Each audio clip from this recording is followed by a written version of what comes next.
Bonjour à tous, bonjour à toutes, bonjour à tous. Bienvenue dans cette nouvelle série de regards sur le futur organisée par l'Institut ICDG, Institut Caisse de dépôt et de gestion. Après 2020, 2021, nous sommes à 2022.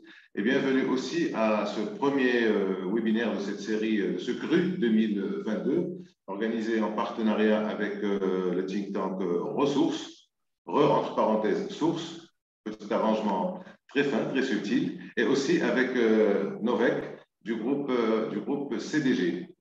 Alors, ce webinaire qui est organisé autour du thème de la mobilisation des zones non conventionnelles au cœur du dispositif national de sécurité hydrique, en plein cœur d'un sujet qui convoque tout le monde, qui convoque l'attention de tout le monde et qui intéresse tout le monde. Et pourquoi? Mais parce que, comme on dit, l'eau seule est éternelle.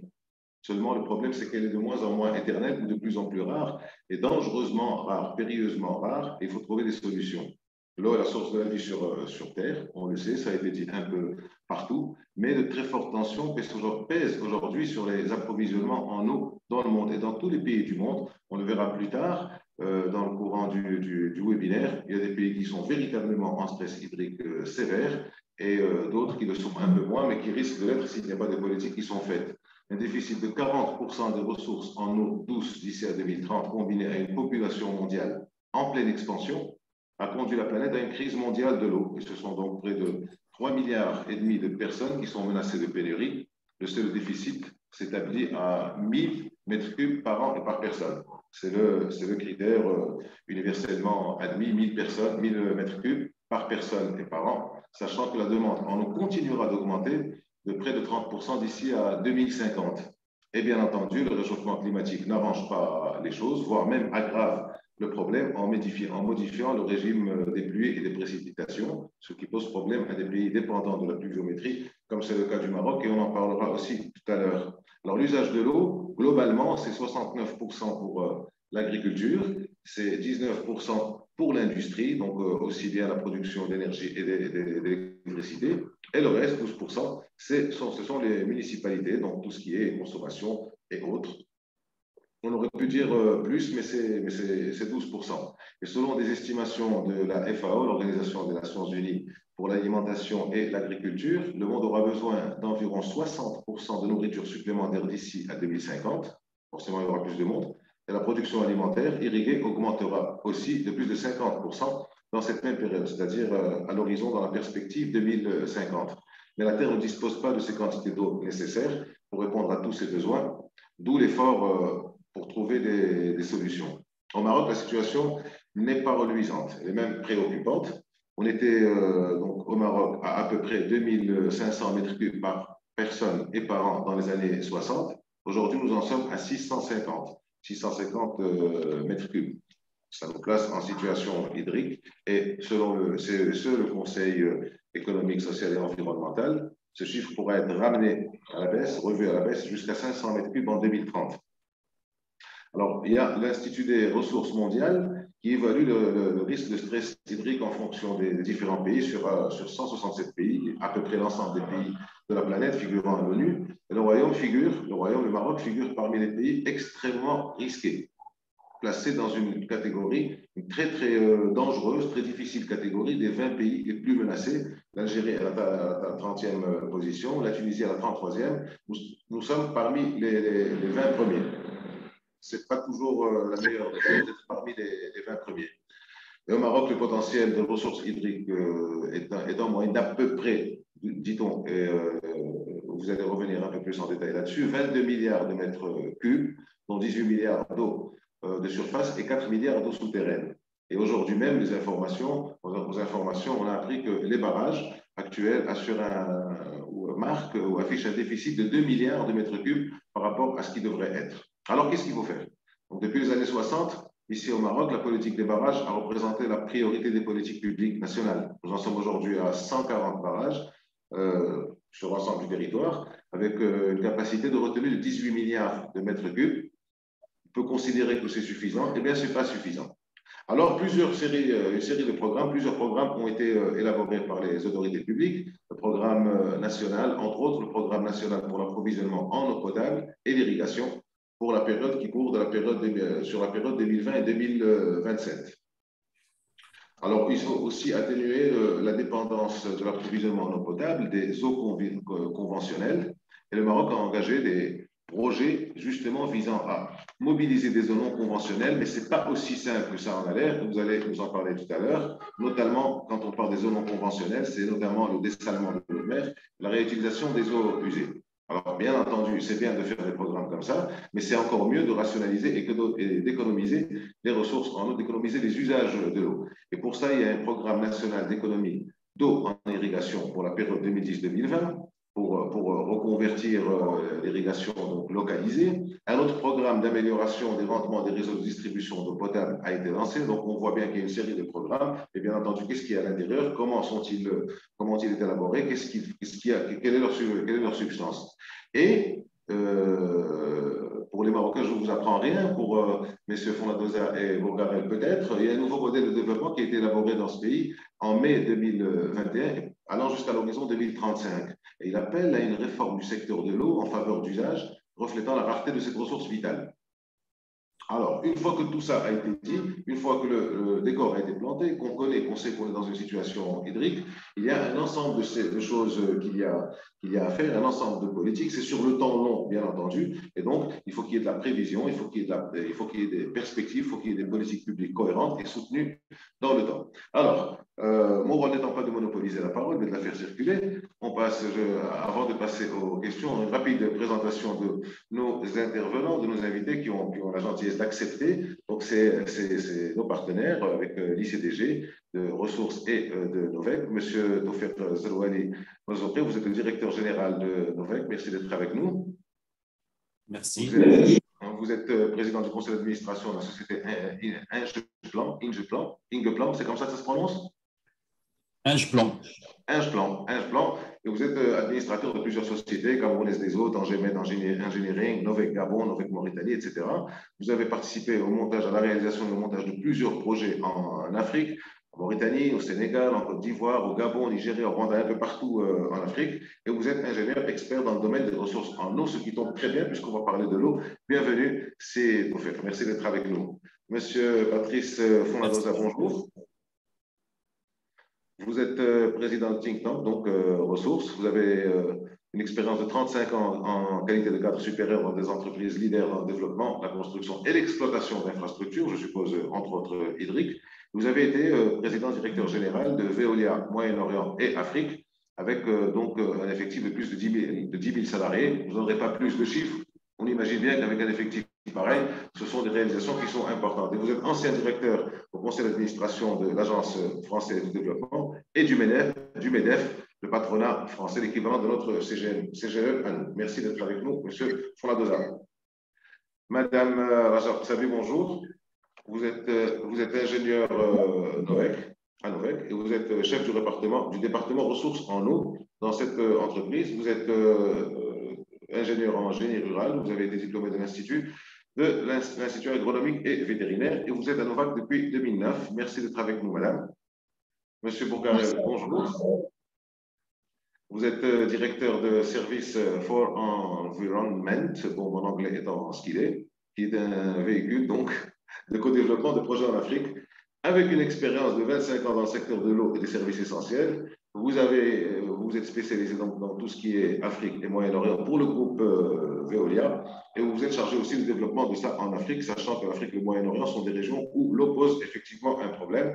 Et vous êtes, à ce titre, ancien directeur de la Société d'exploitation des eaux du Niger. C'est bien ça. Merci à vous tous. Merci, madame, d'être là. Alors, la règle du jeu, on la connaît sur nos webinaires. Une question introductive générale que je poserai à tout le monde et chacun y répondra à sa manière.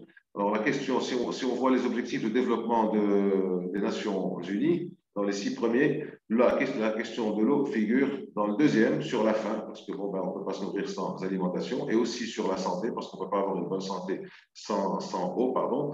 Et le 4e dédié à l'eau potable et à l'assainissement. Alors, autant de problématiques qui s'attachent à l'eau, aussi bien la faim que la santé, que le problème de l'eau. Alors, question simple. la guerre de l'eau a-t-elle déjà commencé sur le continent?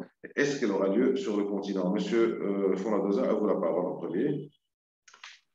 Écoutez, merci beaucoup, Monsieur Bousseta. Tout d'abord, si vous me le permettez, je vais remercier notre partenaire, l'Institut CDG, pour l'organisation en fait, de cette première série de webinaires qui aujourd'hui est donc une inauguration de la collaboration que nous avons instituée avec l'Institut de la Caisse des dépôts, et bien sûr remercier notre partenaire Novec aujourd'hui.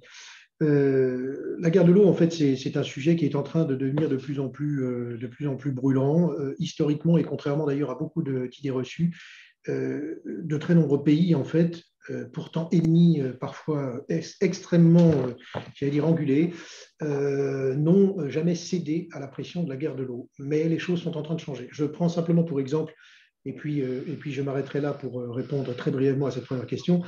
Si vous voulez, entre l'Inde et le Pakistan aujourd'hui, malgré cet état de guerre latent qui existe depuis maintenant pratiquement une quarantaine d'années, vous n'avez jamais, alors qu'il y a eu évidemment un certain nombre d'incidents, vous le savez, aux frontières de ces deux pays, jamais en fait l'un dépendant de l'autre, jamais pour autant l'eau a été le prétexte d'un déclenchement d'hostilité guerrière, parce qu'effectivement, on comprend très bien qu'une guerre de l'eau, c'est une guerre vitale, c'est la vie ou la mort, c'est totalement shakespearien. Si une guerre de l'eau s'entame, c'est simplement parce que effectivement l'une des parties se sent attaquée dans sa vitalité et dans son existence. Donc je ne le souhaite pas, même si aujourd'hui on voit évidemment sur le continent africain, on commence à voir un certain nombre de tensions. Je pense à l'Égypte, je pense évidemment au Soudan et à l'Éthiopie. Merci beaucoup, M. Fonadoza. M. Sitofer Barzokli, à vous. Et c'est Moustin. Donc, toujours la même question, la guerre de l'eau aura-t-elle lieu? C'est une traduction, c'est un verset du Coran. Tout ce qui est vivant se fonde sur l'eau. L'eau est la source de toute vie. C'est tout faire. Est-ce que la guerre de l'eau a commencé? J'espère qu'elle n'aura pas lieu. J'espère que les gens seront toujours sages.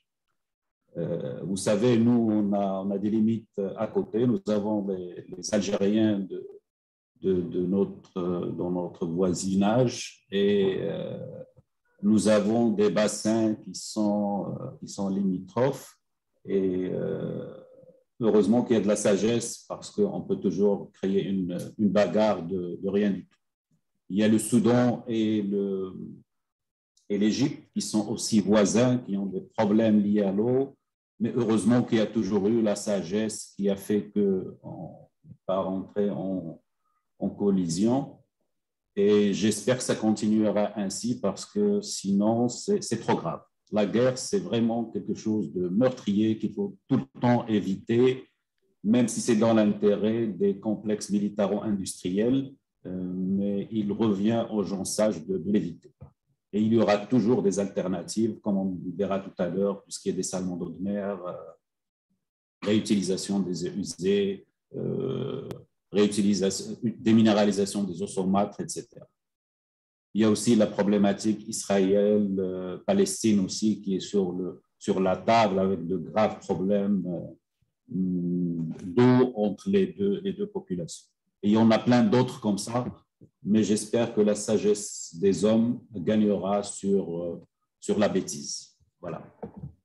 Merci beaucoup, c'est offert. Madame Xavier, alors quand je dis la guerre de l'eau, ça peut être la guerre, forcément la guerre militaire, mais ça peut être aussi une guerre intérieure, une mobilisation de l'ensemble des ressources pour répondre à cette problématique. Est-ce que selon vous, ça a déjà commencé? Est-ce que cette guerre, comme vous la prenez, est-ce qu'elle aurait déjà commencé ou pas encore, ou est-ce qu'elle aura lieu ou pas? Alors, merci Sibousta. Alors, peut-on dire que la guerre de l'or bleu a commencé sur le continent? Moi, je dirais que cette guerre ne concernera pas que le continent africain ou le Maroc, même si son contexte climatique le placera au cœur de cette guerre. La guerre de l'Ukraine et le contexte de stress hydrique quasi généralisé sur le plan mondial poussent chaque pays maintenant à revoir ses priorités vis-à-vis de ses objectifs de sécurisation de la demande en eau potable et surtout de la sécurité alimentaire. Au Maroc, justement, ce dernier point de sa sécurité alimentaire, replace les priorités aussi et amplifie surtout le conflit entre les différents usages qui devient de plus en plus accru. En particulier, le secteur agricole de notre pays devrait en particulier s'adapter à ce contexte et dans ce sens. Et surtout que l'agriculture au Maroc devient de plus en plus limitée aux zones irriguées et le choix des cultures à promouvoir et surtout à favoriser ou à prioriser en cas de stress hydrique, ce sera certainement au cœur des discussions futures. Merci, merci Madame Sabi. Monsieur Bongarel, toujours la même question. Alors, je dirais sur les sujets géopolitiques, je partage ce qui a été dit et j'entends bien que la sagesse prévaudra. Pour autant, là où ça a déjà commencé, c'est la compétition versus la guerre. La compétition a déjà commencé, la compétition est là. La compétition dans les usages de l'eau, comme ça a été mentionné, entre l'usage agricole, l'usage industriel, l'usage domestique. Oui, il y a une compétition et il va falloir qu'on s'y attelle. La compétition a commencé aussi et déjà depuis longtemps dans les compétences et dans la technologie. Qui a la technologie, qui a les compétences pour faire face à cette explosion de la demande. Et celui qui détient la compétence et qui détient la technologie est évidemment bien mieux placé dans cette compétition que celui qui ne la détient pas. Et puis j'ajouterais, pour faire une comparaison, même si c'est une comparaison très, très dure et peut-être pas très heureuse avec la guerre, en termes de budget, il faut s'attendre, et on le voit déjà aujourd'hui, parce que les budgets consacrés à l'eau, que ce soit les budgets des ménages, mais aussi des industriels ou des agriculteurs ou des collectivités et des États, prennent des proportions bien plus colossales que celles qu'on constate aujourd'hui et dépassent, il faut l'espérer aussi, les dépenses d'ordre militaire exclusivement consacrées à la guerre. Donc la guerre au sens armée, armes, etc., j'en sais rien et je ne le souhaite pas et j'espère que la sagesse prévaudra. Par contre, ce qui est certain, c'est que la compétition, et en particulier la compétition des usages, oui, elle est prégnante, elle est déjà là et il va falloir qu'on s'y attelle. Et on s'y attellera par les mesures que vous avez évoquées dans votre introduction, par la technologie d'une part, donc le développement d'autres types de capacités de mobilisation de ressources, mais surtout par les usages qu'on fait de cette eau, donc les économies d'usage, les économies en termes de pertes, etc. Voilà ce que je peux rajouter par rapport à ce qui a déjà été dit sur cette première question. Merci beaucoup. Je vois les mines graves, effectivement, avec la question posée qui était tendancieuse. C'était pour mettre un peu le point sur la dangerosité de la chose et l'extrême importance de la chose, avec une population qui augmente et des ressources qui baissent, et donc forcément un programme des programmes qui devront être mis en place. Encore une fois, j'espère, M. Bourgarel, oui, que les dépenses pour les approvisionnements en eau dépasseront les dépenses militaires qui sont inutiles. Et quand je parlais de guerre, je faisais un peu allusion à ce qu'avait dit le président Macron sur nous sommes en guerre. Forcément, ce n'est pas la guerre avec les armes, avec les armes, même s'il y a une guerre actuellement, mais c'est l'ensemble de la mobilisation de l'ensemble des ressources et la prise véritablement au sérieux de cette problématique et ne pas attendre que ça arrive qu'aux autres ou ça n'arrivera pas, ça ne nous arrivera pas, etc., etc. Il faut se mobiliser. Je pense que l'ensemble des partis, les pays vont commencer à prendre conscience de la chose. Alors, on commence. Donc, première question pour vous, M. Fouradoza. Je l'ai dit dans votre présentation, vous avez exercé des responsabilités de premier plan dans le leader mondial des services de l'environnement. Et donc, vous savez ce que ça veut dire l'accès à l'eau, le financement de l'accès à l'eau et les besoins de financement de l'accès à l'eau. Comment, selon vous, et de votre point de vue, à partir de votre expérience, on peut faire face à de tels défis pour des pays qui sont riches ou des pays qui sont moins riches? Merci, Monsieur Bousseta, pour cette question. Je vais peut-être d'abord, sans que ce soit barbant, mais je pense que c'est important de cadrer et de caractériser en fait par quelques chiffres la dimension de ce dont on parle. Et quand on parle de besoin en financement, évidemment, il faut d'abord comprendre qu'on répond à une demande. Et cette demande aujourd'hui, elle a trois caractéristiques principales. Je dirais que le premier principal, c'est évidemment l'augmentation du nombre de personnes à desservir, donc l'évolution de la population. Et là, j'ai repris quelques chiffres simplement pour donner une indication très Maroc. En 1980, 20 millions d'habitants, 30 millions en 2004 et 37 millions en 2020. Donc il y a quand même une évolution qui est extrêmement importante. Je dirais en un peu plus de 20 ans, disons en 25 ans, la population aura donc doublé. Ça, c'est une première chose importante parce que la caractéristique de l'évolution démographique, elle a été d'ailleurs largement commentée sur, j'allais dire, le continent africain, qui va être sans doute le continent qui connaît une accélération jamais vue en termes d'évolution de la population. Deuxième caractéristique qui est très importante, c'est la concentration urbaine. Et ça, c'est important parce que lorsqu'on regarde l'évolution de cette concentration urbaine, ça caractérisera la demande et la nature des besoins de financement qu'il faudra donc envisager. Alors, 10% de la population est concentrée dans les villes dans les années 20, toujours au Maroc, 55% en 98 et 75% sont prévus cette année, en 2022. Avec une très forte, vous le savez bien, avec une très forte concentration de ces populations vers les côtes. Donc, ça accroît effectivement la pression, notamment sur toute la partie, je dirais, du nord. Et puis, le troisième point, vous l'avez cité tout à l'heure et vous l'avez extrêmement bien décrit, c'est l'impact du changement climatique. Je dirais, on l'a vu, à l'horizon d'une dizaine d'années, c'est parfaitement visible. Aujourd'hui, vous avez un niveau de sécheresse que vous avez connu au Maroc, qui est un niveau absolument exceptionnel qu'on n'avait pas connu depuis 40 ans. Et en plus, les prévisions ne sont pas très, très bonnes sur les années qui viennent tout de même, à la fois avec sécheresse d'un côté, mais aussi inondations, bien évidemment, donc des phénomènes climatiques importants qui font que l'infrastructure et les besoins tels qu'ils sont identifiés vont devoir être correctement caractérisés. Maintenant, parlons d'argent, si je puis dire. Aujourd'hui, les besoins tels qu'ils sont estimés, alors ces chiffres ont été validés à la fois par les Nations Unies, mais aussi par un certain nombre d'autres observateurs, y compris d'ailleurs un certain nombre de grands cabinets de conseil. C'est une centaine, environ 100 à 110 milliards de dollars par an qui sont nécessaires sur l'ensemble, je dirais, de la demande mondiale et 25 à 27 milliards par an en Afrique en particulier. Et ça concerne uniquement le chiffre des investissements.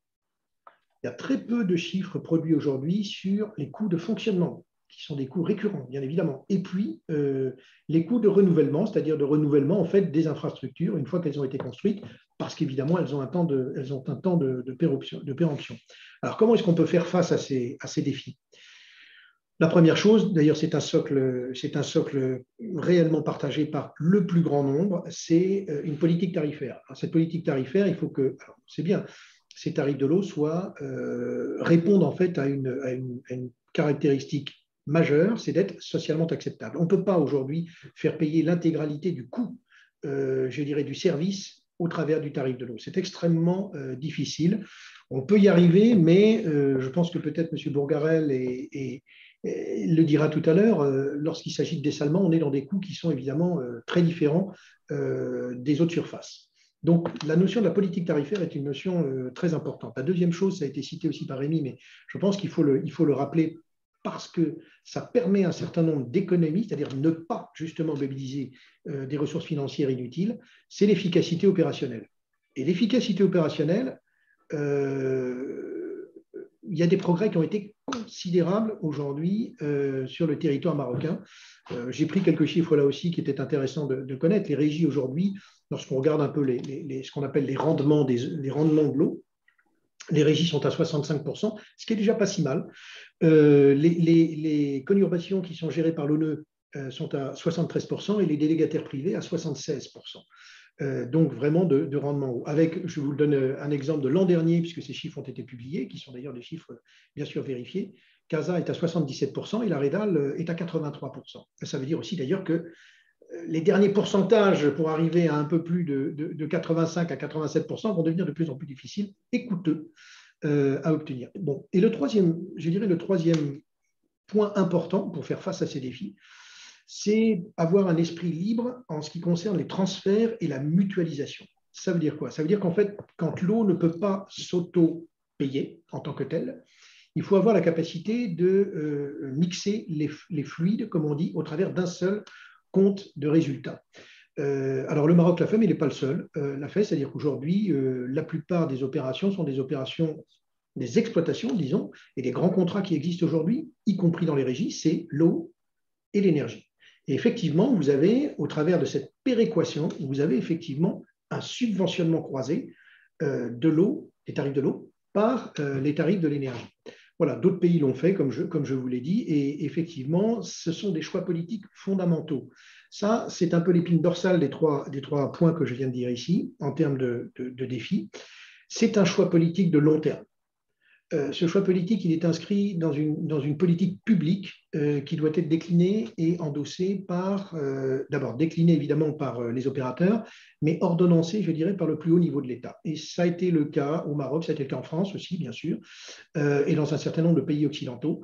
Mais le Maroc, en fait, a commencé assez tôt, en réalité, cette politique publique, notamment, vous l'avez cité tout à l'heure, par la politique des barrages, et maintenant par d'autres politiques plus adaptées d'ailleurs à la situation actuelle, qui sont des politiques d'eau non conventionnelles.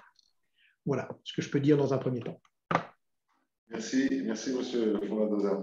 Si pour faire alors, on revient un peu sur les chiffres qu'a donné M. Fouradoza. Donc, une population qui a doublé en 20 ans et pratiquement quadruplé en 60 ans.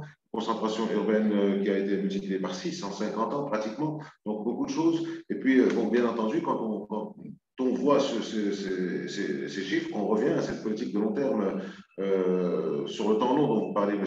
Fouradoza, et qu'effectivement, donc, depuis l'indépendance de ce pays en 1956, donc, ça a démarré à partir des années fin années 50, fin années 60, mais pour autant, c'est offert qu'on passe d'un volume de 2500 mètres cubes par personne à 650 aujourd'hui. Alors, la régression est claire, elle est peut-être même préoccupante. Donc, ce qui a été fait ou pas fait, bien fait ou mal fait durant ces dernières 60 années, ces 60 dernières années plutôt.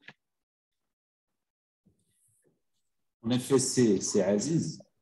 Les 2500 et 650, c'est un ratio qui souvent prête à confusion dans son interprétation, notamment par les non-initiés. C'est comme si on a l'impression qu'avant, nous avions beaucoup d'eau et qu'aujourd'hui, on n'en a pas. Ça veut dire qu'en 30 ans, l'administration n'a quasiment rien fait. En fait, je vais essayer d'éclairer ce ratio et je vais essayer d'en proposer un autre qui est beaucoup plus parlant. Comme vous le savez, le Maroc est un vaste pays. C'est quand même, on est dans la gamme des 720 000 km² et qui est soumis à un régime hydroclimatique qui est vulnérable. Effectivement, les ressources en eau sont assez limitées. Néanmoins, elles sont variables aussi bien dans le temps et inégalement réparties dans l'espace. Quand vous vous baladez au Maroc, vous allez à Chaouen, dans les montagnes, nous avons des précipitations qui sont assez élevées quand même. On est dans des 1200 mm par an en moyenne. Et quand vous arrivez du côté de Tanger, vous êtes à du 700 mm en moyenne. Vous descendez à Rabat, vous êtes déjà à 500. Vous descendez vers Marrakech, ça diminue. Et quand vous arrivez à Lyon, évidemment, on est plutôt dans moins de 100 mm par an. Dans le temps aussi, il y a une grande variabilité. Lorsqu'on parle de moyenne, en général, c'est la somme de tous les chiffres divisée par le nombre des chiffres. Et donc, ça cache beaucoup de variabilité. Et comme a dit M. Fouradoza, désolé si j'écorche votre nom, la population marocaine a connu un essor important. Elle est passée quasiment de 12 millions d'habitants en 1960 à 36 millions d'habitants en ce moment. Et le potentiel de ressources non naturelles, alors qu'est-ce que c'est que ça? C'est-à-dire toutes les pluies qui tombent sur notre territoire marocain et qui ruissellent pour alimenter les rivières et les nappes phréatiques. Ça génère un volume d'eau qui a été évalué à 22 milliards de mètres cubes par an en moyenne. Et donc, c'est bien ce potentiel, c'est-à-dire la nature, ce qui tombe sur nous, c'est ce volume-là qui est rapporté à la population, qui donne les 650 aujourd'hui et qui donnait dans les années 60 2500 mètres cubes par habitant, et tout simplement parce que la population a plus que triplé, le dénominateur a grandi, et le numérateur, lui, il a un peu changé parce qu'il y a eu une réévaluation de ce potentiel pour une plus grande période, et il y est aussi à quelques changements climatiques qui ont fait qu'on est passé dans des moments un peu plus secs. Donc, à juste titre, nous avons la grande variabilité, c'est 1992, sur tout le pays, n'est tombé que 3 milliards de mètres cubes. 1962, on a eu 48 milliards de mètres cubes. Ça veut dire que ce volume, il connaît un vrai changement en fonction du temps. Et ça, c'est une information générale, c'est que dans notre pays, pratiquement 15% de la surface, elle génère, disons, 80% d'eau. C'est souvent le cas dans le bassin du Loukos, du Soubou et de l'Omarbe. Donc, bien sûr, face à ce défi, et dès son indépendance, et grâce à la vision éclairée de nos souverains, le Maroc a vraiment imprimé une politique volontariste et soutenue d'aménagement des ressources en eau, et ce, bien sûr, pour combler les différents déficits, les déficits hydriques et subvenir aux besoins des populations. Et sur la même période, le nombre de grands barrages, comme vous l'avez dit, il est passé en 1960, on n'avait que 12. Et on est passé aujourd'hui à 140, 145, et ça, c'est juste les grands. On a encore des barrages collinaires, plusieurs retenus. Et au niveau du stockage, au début de l'indépendance, on avait pratiquement 1,8 milliard de mètres cubes qu'on pouvait stocker, VS pratiquement 18 milliards à 20 milliards maintenant. Donc, il y a eu vraiment d'énormes investissements, un énorme travail. Et donc, même en intégrant l'effet de la croissance démographique, le ratio qui reflète la capacité de stockage aménagée par habitant montre une réelle augmentation, puisqu'il passe de 155 mètres cubes par habitant en 1960 à 560 mètres cubes par habitant aujourd'hui. Je pense que c'est ça ce qu'il faudrait véhiculer pour que les gens puissent se rendre compte de l'importance du travail. Est-ce que vous voulez bien répéter cette information, s'il vous plaît, l'importance? Cette information, pour moi, ça c'est le ratio qui est le plus intéressant à garder, c'est que nous avons une capacité de stockage aménagée par habitant qui a connu une énorme augmentation. Elle est passée de 155 mètres cubes par an, par habitant en 1960 à 560 mètres cubes par habitant par an à date d'aujourd'hui. Et en plus, on a encore un ensemble de barrages qui sont programmés à l'avenir pour améliorer la capacité de stockage de mobilisation des eaux. Ça, c'est, à mon sens, c'est ça ce qu'il faut retenir. Et par ailleurs aussi, je peux aussi parler des usages de l'eau. Et là aussi, l'évolution a été très importante.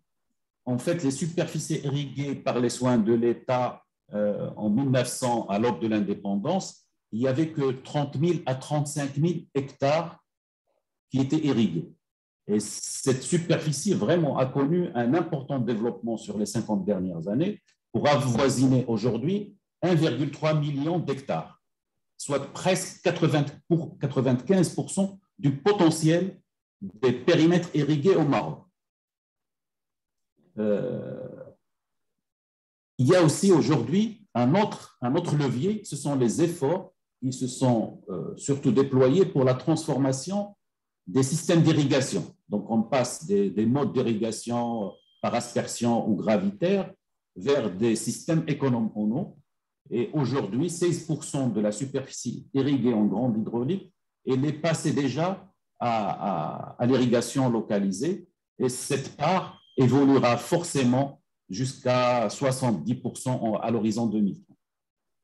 L'autre volet, c'est la production en eau potable qui, au début, en 1960, n'était que de 110 millions de mètres cubes par an pour tout le pays, soit une dotation brute globale de seulement par habitant de 27 litres par habitant par jour. Actuellement, elle est quasiment de 1,3 milliard de mètres cubes par an, et ce qui correspond à près de 100 litres par habitant et par jour. Ça, il ne faut jamais négliger l'effort qui a été fait, et le taux d'accès de la population, il s'est vraiment amélioré puisqu'il est passé de 20% à plus de 95%. Moi, quand j'ai commencé ma carrière dans ce domaine-là, le rural n'était qu'à 14%, l'urbain était à peu près à 50%. Là, on a vraiment presque tout le monde, à part 5% de la population, qui n'a pas accès à l'eau potable.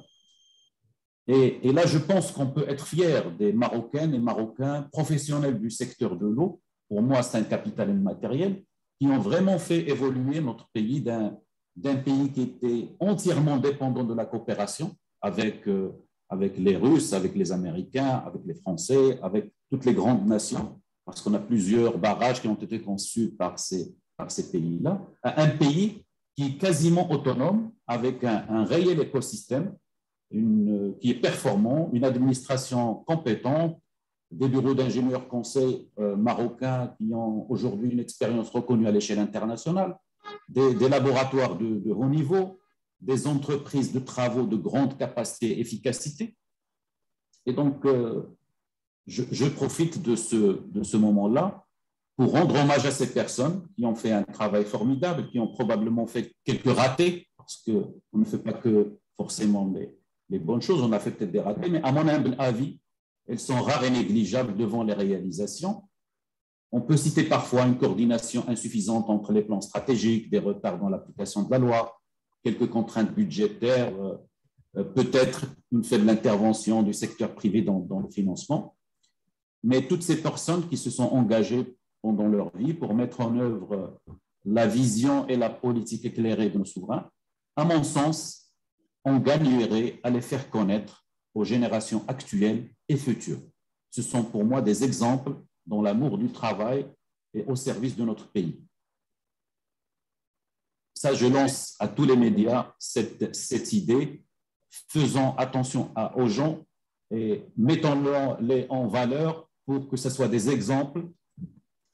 Et peut-être un petit mot pour dire que le secteur de l'eau, il est entre de bonnes mains, mais qu'il y a toujours, et bien sûr qu'il y a toujours une planification sur une trentaine d'années via, que ce soit les plans directeurs intégrés des ressources en eau, le plan national de l'eau, et d'importantes études qui sont menées et qui sont indispensables. Peut-être, pour qu'on soit clair, le Maroc aujourd'hui, il sait ce qu'il doit faire à l'horizon 2050. Nous avons toutes les projections via nos plans directeurs et le plan national de l'eau pour dire voilà ce qu'on va faire, voilà comment on va évoluer la démographie, voilà les différents investissements qu'il faut faire pour ne pas tomber dans des travers. Voilà, merci. Merci, c'est offert pour ce tour d'horizon qui est exhaustif, qui montre un peu les choses, qui montre les évolutions telles qu'elles se sont matérialisées depuis 60 ans. Ce sont quand même des chiffres qui sont intéressants. On gagnerait à les connaître, on gagnerait à les maintenir aussi, on gagnerait aussi à sensibiliser les gens pour qu'ils fassent aussi attention à ce qu'ils fassent. M. Fromadoza disait il y a un instant que tout ça ne peut véritablement marcher que s'il y a un ordonnancement ou s'il y a une coordination au plus haut niveau de l'État. C'est ce qui a été fait donc, durant ces 60 ans. Mais pour autant comme vous le disiez tout à l'heure, encore une fois, M. Fromadoza, il y a le coût de l'investissement, d'accord, mais il y a aussi le coût du fonctionnement et le coût du renouvellement. Donc là, c'est toute une politique qui est faite, qui doit être soutenue dans le temps. Et c'est sur ça que je voulais vous poser une question, Madame Sabé. C'est que le contexte hydraulique, on le connaît maintenant. Bon, maintenant, il y a aussi les aspects naturels, si Tofek en a touché un mot au début de son intervention. Mais pour maintenir et pour préserver l'ensemble de ce qui a été fait, il y a certainement des problèmes, il y a certainement des défis à surmonter, essentiellement sur l'irrigation et l'eau potable. Comment vous voyez les choses pour remédier à ça, ou alors seulement pour pouvoir relever ces défis? Alors, le défi est grand. et surtout dans le contexte actuel pour le Maroc qui passe par des situations hydriques qui sont assez difficiles. Et effectivement, en réponse à votre première question, le Maroc est en guerre actuellement pour répondre à ce grand défi. Alors, en revenant sur le sujet du webinaire qui sont la mobilisation des eaux non conventionnelles, je ne parlerai pas du dessalement, je crois que les autres intervenants ont parlé, mais je parlerai plutôt des autres formes de mobilisation des eaux non conventionnelles qui s'avèrent être surtout incontournables dans des contextes arides ou surtout continentales et qui n'ont pas justement accès au dessalement ou très très difficilement parce qu'il y a aussi le coût du transport qui s'ajoute. Et donc ces pratiques, c'est surtout la réutilisation des eaux usées et la collecte des eaux pluviales. Donc, en ce qui concerne la première pratique, la réutilisation des eaux usées, le programme national de l'eau, et il a cité comme potentiel à l'horizon actuel de l'ordre de 700 millions de mètres cubes et de plus d'1,1 milliard à l'horizon 2050. Le plan national d'assainissement mutualisé, il avait prévu un objectif de réutilisation des eaux usées de l'ordre de 55%. Par contre, le PNE qui est venu après, il a été plus prudent et il a limité cet objectif à 30%, surtout parce que la réutilisation ou l'utilisation de cette eau par les usagers présente beaucoup de contraintes, que ce soit sur le plan technique, réglementaire et aussi en termes de coûts de mobilisation. Pour ce qui concerne ces contraintes,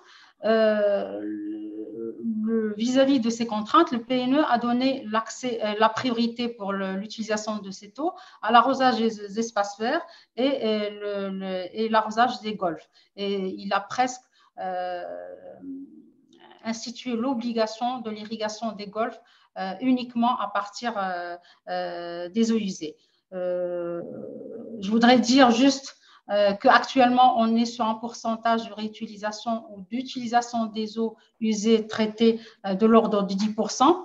L'OCP actuellement utilise pour ses besoins, les besoins industriels, pratiquement 10 millions de mètres cubes. Les golfs, surtout dans l'expérience de la steppe de Marrakech, utilisent à peu près 13 millions de mètres cubes. Et le reste, il est essentiellement pour les espaces verts, comme la ville de Rabat, ou d'utilisation indirecte parce que des projets d'utilisation par les irrigants directement n'ont pas encore abouti, sont utilisés d'une façon indirecte par rejet dans les cours d'eau. C'est l'exemple de la ville de Feren ou de Midiouna ou de Stade. Actuellement, les contraintes sont d'ordre organisationnel. Donc, il y a un manque en termes de réglementation sur la définition de la responsabilité en termes d'exploitation et en termes de contrôle de la qualité. La réutilisation des eaux usées actuellement, elle est régie au niveau mondial par l'OMS, mais sur le plan national, les lois qui régissent les normes d'utilisation et les responsabilités ne sont pas encore sorties, sont en cours d'établissement, mais ne sont pas encore sorties. On a aussi, vis-à-vis justement de ce vide réglementaire, un manque d'adhésion des agriculteurs pour prendre cette eau avec les contraintes qu'ils présentent, en particulier le contrôle de la qualité en sortie de la steppe. Alors, sur le plan technique, ces projets présentent certaines contraintes. Ces projets qui sont sortis présentent surtout des contraintes dans le sens où les projets de réutilisation sont conçus indépendamment du projet d'épuration. Et donc, il n'y a pas une vision intégrée dans la conception du projet, emplacement de la station d'épuration et usage qui va être affecté. Et donc, il y a, après qu'on ait mis la station, il y a des coûts qui se rajoutent, que ce soit du pompage, de frais de pompage et d'adduction jusqu'à l'usager. Et ça surenchérit le coût de la solution globale. Donc, juste par rapport à la réutilisation des eaux usées, certaines recommandations pour mes collègues du groupe CDG, surtout en utilisation dans le milieu urbain, je dirais qu'il faudrait prévoir dès le départ des réseaux qui sont dédiés à la réutilisation des eaux usées pour les espaces verts et les golfs, parce que c'est très difficile de venir après trouver des emprises dans des milieux urbains et souvent ça nous amène à des solutions forcées et non optimisées. De plus, des mécanismes financiers devraient être mis en œuvre pour encourager les aménageurs et les entrepreneurs immobiliers dans ce sens. Et ça peut être carrément des incitations à l'obligation de réutilisation des eaux usées, surtout dans des contextes où c'est aride, où on a besoin pour miser de ressources en eau pour l'alimentation d'eau potable, de faire des solutions qui sont très coûteuses. Ça, c'est ce qui se passe dans certains pays de l'Europe. J'y citerai le cas de l'Allemagne ou le cas de l'île de Majorque en Espagne, où justement sur certaines villes, l'obligation de réutilisation des eaux usées et de collecte des eaux pluviales est une obligation pour les villas, pour l'arrosage du jardin. Je dirais aussi que peut-être qu'il faudrait penser à mettre en place un label développement durable axé sur l'économie de l'eau et la réutilisation interne de l'eau, qui encouragerait surtout la réutilisation des eaux et l'utilisation des eaux grises, en particulier dans les bâtiments. En ce qui concerne la deuxième pratique qui consiste en la collecte des eaux pluviales, c'est une pratique qui est assez ancestrale au Maroc. Tout le monde a entendu parler des matrias que la population dans les zones qui ont connu toujours un stress hydrique ou un manque d'eau, utilisent pour la collecte des eaux pluviales, pour leurs besoins d'eau potable, d'abreuvement des cheptels, que ce soit dans les zones de l'anti-Atlas ou les massifs qui avoisinent la ville d'Essaouira. En ce qui concerne cette forme de mobilisation des ressources en eau, là aussi le PNE il est resté assez prudent en limitant les objectifs à 300 millions de mètres cubes par an, et qui sont considérés comme une réduction de la demande en eau et non comme pouvant répondre à de nouvelles demandes. Et dans ce sens, c'est-à-dire une collecte des eaux pluviales, surtout axée sur l'arrosage des espaces verts, des jardins, des nettoyages de la voirie, et dans ce sens, diminution de la demande en eau potable sur les ressources classiques mobilisées. Et de même que pour la collecte, que la réutilisation des eaux usées, là aussi on a besoin de formes d'incitation, que ce soit financière, que ce soit réglementaire. Ce qu'il faut noter aussi, c'est que Semrazouri l'a très bien décrit, le Maroc est différent des autres pays où cette solution a été très mise au point où ils sont très avancés sur cette pratique, et surtout en termes de contexte hydraulique et climatique, disons. Donc, le Maroc, on a une variabilité intra-annuelle et interannuelle qui est très importante. À titre d'exemple, en Europe, une villa aurait besoin d'un réservoir de 20 mètres cubes pour satisfaire ses besoins. Pour la même superficie de jardin, peut-être qu'au Maroc, on aurait besoin de 5 fois la superficie pour le même rendu. Et dans ce cas, c'est pour ça que cette pratique, il est un peu plus difficile à mettre en œuvre au Maroc.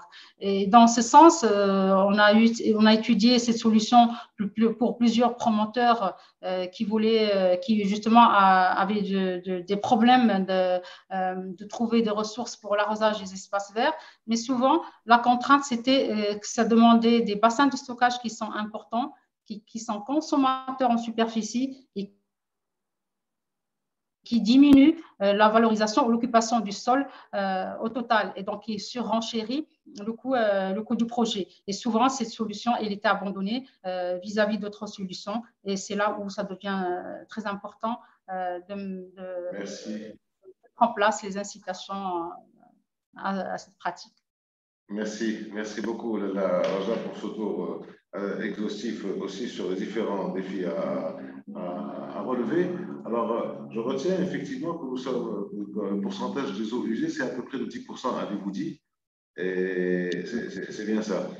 Je reviens aussi sur votre insistance sur les golfs et sur les espaces verts. Ça, c'est une petite digression personnelle. Effectivement, quand on va à Rabat ou à Tanger, ils sont deux villes absolument somptueuses en matière d'espaces verts, en matière de verdure, on se pose la question, mais comment c'est irrigué tout ça? Ben, vous venez de donner la réponse. Alors, pour revenir à ces eaux usées, donc les eaux non conventionnelles d'une manière générale, monsieur Bourcarel, on a coutume de dire, comme on dit d'habitude, que bon, ben, c'est un complément aux ressources conventionnelles, et c'est peut-être la solution, c'est peut-être un début de solution, c'est peut-être une partie grande ou petite de la solution.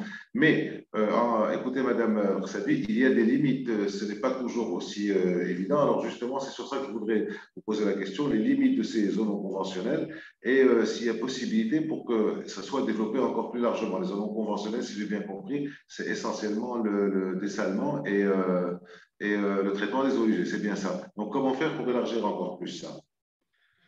Alors, en effet, donc, les eaux non conventionnelles, c'est-à-dire la réutilisation des eaux usées ou le dessalement d'eau de mer, pour citer que ces deux-là, sont présentées depuis longtemps, depuis quelques dizaines d'années, comme l'alternative à la production d'eau pour satisfaire une demande qui est sans cesse croissante dans les régions à stress hydrique, ou bien dépourvues, on va dire, de ressources dites conventionnelles, qui sont des ressources donc superficielles ou bien souterraines. Mais pour resituer le contexte et placer cet usage d'une ressource particulière, le premier point sur lequel je souhaite revenir, malgré tout, même s'il est un peu connexe, c'est d'insister sur le mot alternative. Parce qu'en effet, face à la demande croissante, comme ça a été évoqué par les intervenants précédents, la multiplication des usages qu'on voit, les bonnes questions à se poser, les pistes d'action, c'est d'abord comment limiter cette demande. Vient ensuite la question des pertes en eau. Tout à l'heure, M. Fonlardoza a évoqué, par exemple, sur les réseaux domestiques, des pertes de l'ordre de 65% pour les régies au Maroc, 76% pour Casablanca. J'ai en tête les chiffres de l'agglomération marseillaise, où l'objectif, ce n'est pas une atteinte, mais l'objectif est aux alentours de 80%. Ça veut dire, si on prend le chiffre à l'envers, que sur 100 mètres cubes d'eau qu'on produit, il y en a entre 20 et 40 qui partent, qui n'atteignent pas leur destinataire.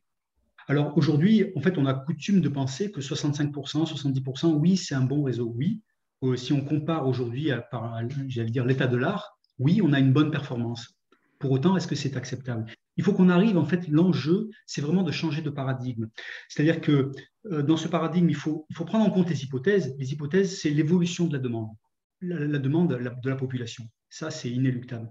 L'autre hypothèse, c'est le réchauffement climatique qui va induire un plus grand stress hydrique beaucoup plus large. OK, ça, ce sont les hypothèses incontournables.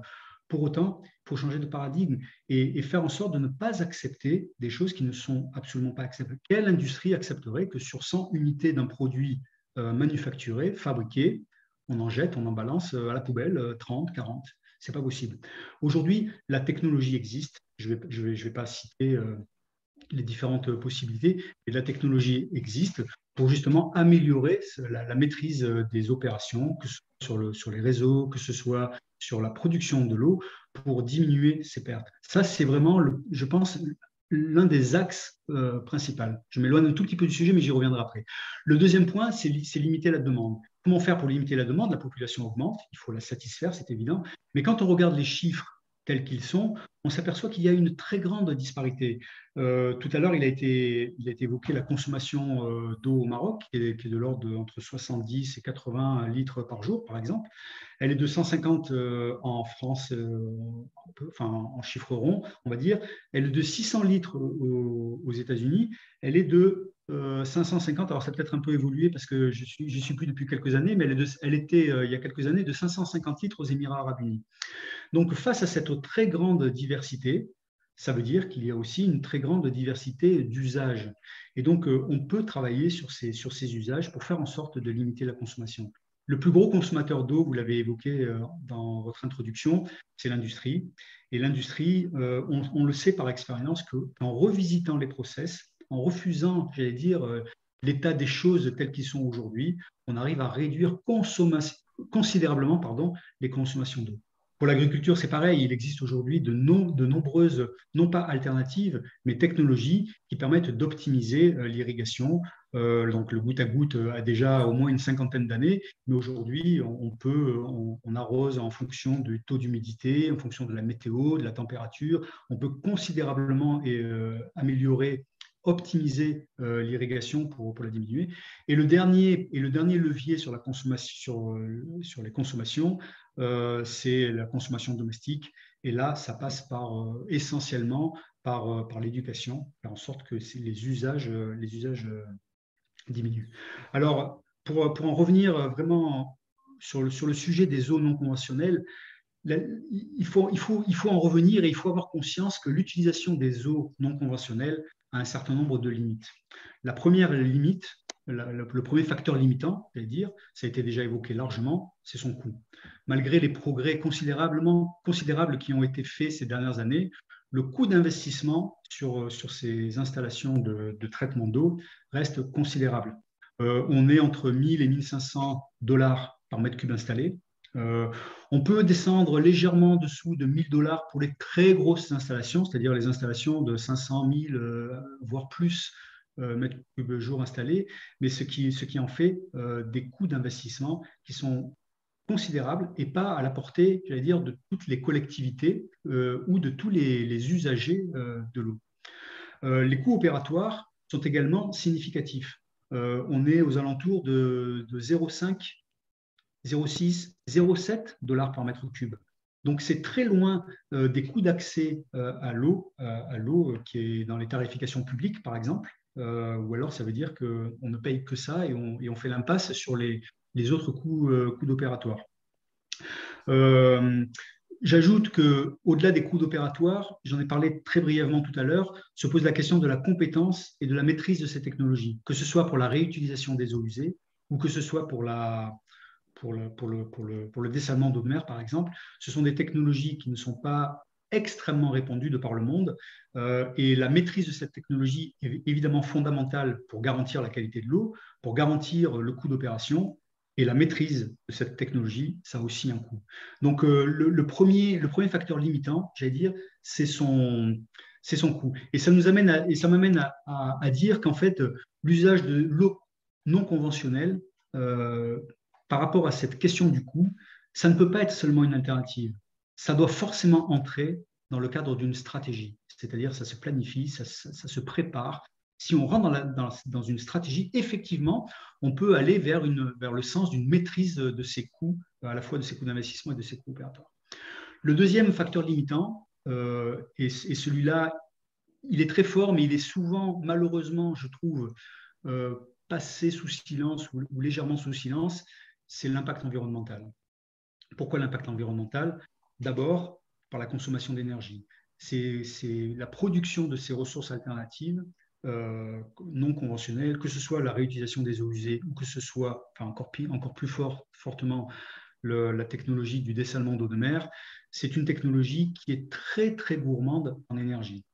Alors, on a des expériences aujourd'hui, de plus en plus, d'alimentation en énergie par des ressources dites renouvelables. Au Maroc, par exemple, il y a ces expériences-là avec l'énergie éolienne, mais c'est réservé soit à des installations de taille, on va dire, modeste, soit pour une partie de la consommation d'énergie. Juste pour vous donner un ordre d'idée, pour avoir un un impact. On considère que entre 60 et 70% du coût opératoire de ces installations, c'est l'énergie, c'est le coût de l'énergie. Et ça a un double impact, c'est-à-dire que ça a un coût effectivement sur l'opération, mais d'autre part, c'est autant d'énergie qui n'est pas disponible pour d'autres usages. Quand je parlais tout à l'heure de compétition sur les usages de l'eau, M. Fonladoza parlait tout à l'heure de l'association qu'on fait et qu'il faut faire effectivement entre eau et énergie. Mais quand une grosse partie de l'énergie est utilisée pour la fabrication d'eau, évidemment, c'est de l'énergie qui n'est pas disponible pour d'autres usages. Donc, le deuxième impact, la deuxième limite, j'allais dire, c'est le sujet environnemental. La troisième limite, ça va avec cet impact environnemental, c'est les rejets. C'est-à-dire que, compte tenu des coûts que j'ai cités, on est généralement sur de très grosses installations et donc un impact par rapport au rejet, une production de rejet qui est très forte.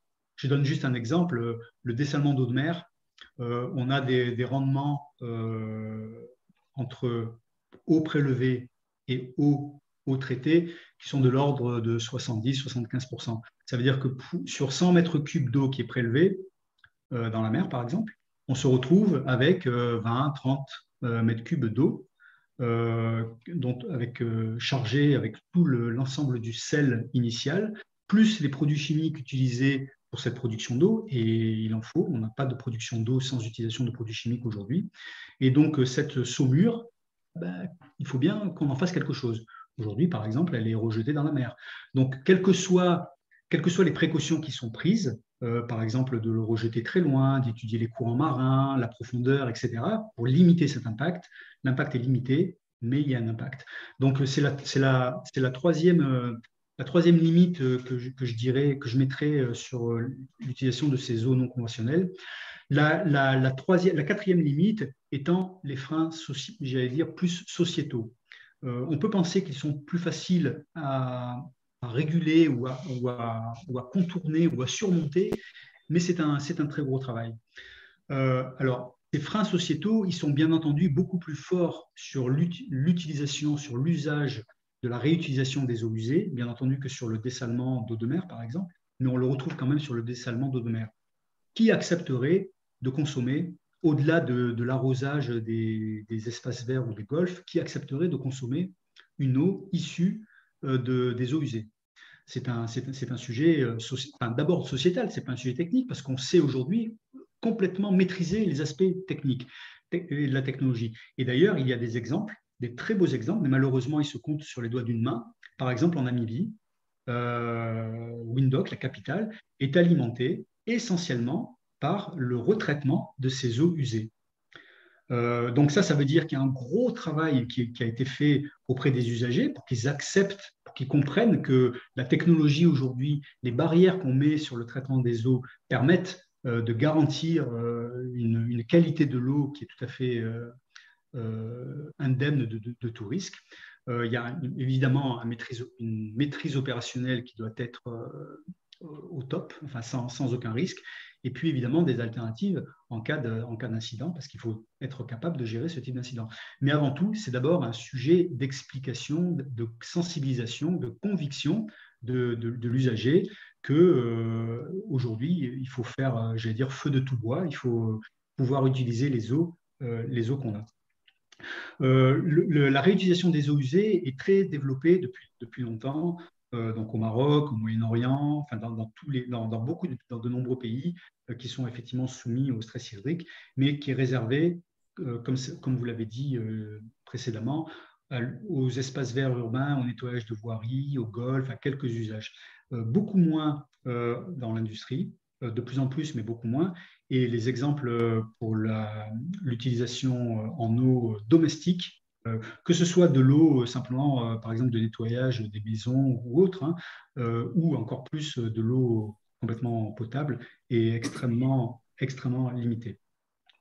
Voilà, donc je dirais, pour me résumer, en termes de limites, il y a des limites, c'est-à-dire que l'utilisation des eaux non conventionnelles ne peut pas être considérée comme une alternative, ça doit être une stratégie.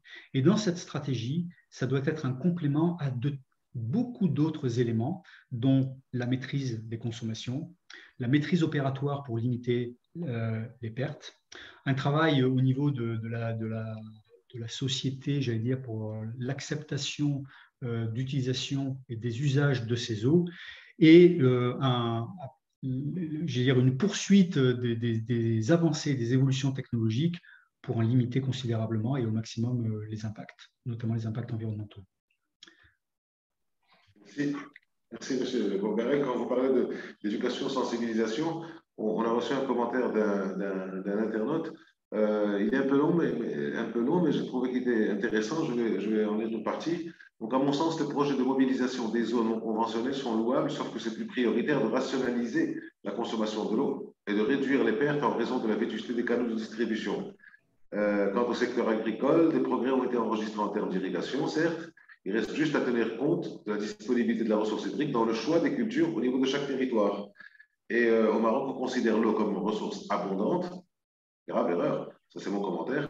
Alors qu'on se trouve dans une région qui court un grand risque de stress hydrique. Il faut absolument travailler sur la sensibilisation, on y revient, auprès du grand public, et veiller à inculquer dès le jeune âge à nos enfants la nécessité de préserver cette ressource indispensable. Merci pour votre commentaire. Effectivement, alors, oui, vous avez bien fait de brosser le tableau des limites parce qu'on a l'impression que c'est un peu la baguette magique. Allez, on va dessaler de l'eau de mer. Il y a beaucoup d'eau dans la mer, donc on va dessaler, c'est rapide. Et puis les eaux usées, on va les reprendre. Effectivement, il y a pas mal de limites. Vous en avez parlé de plusieurs limites, dont l'environnement, dont le sociétal est accepté d'utiliser des eaux usées. Alors, si est offert par Zopri, quelles sont justement les réalités de cette utilisation des eaux non conventionnelles? Est-ce qu'il y a cette acceptation au niveau de leur consommation?